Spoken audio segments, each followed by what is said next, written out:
In this video, I'll show you how to fix Facebook ads coupon not working. Start by opening Meta Ads Manager and going to Billing or Payment Settings.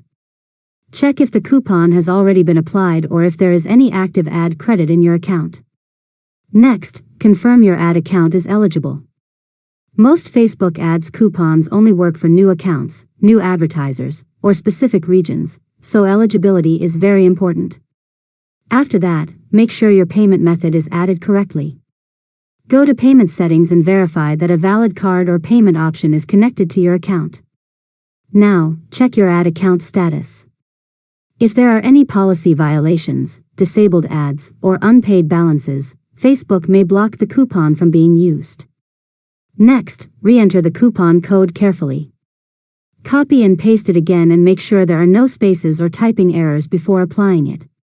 After that, try using a different browser or clearing your cache, since sometimes the issue is caused by a temporary loading problem. Finally, if it still doesn't work, contact Meta Ad Support with your ad account ID and coupon details so they can check your eligibility. And that's it.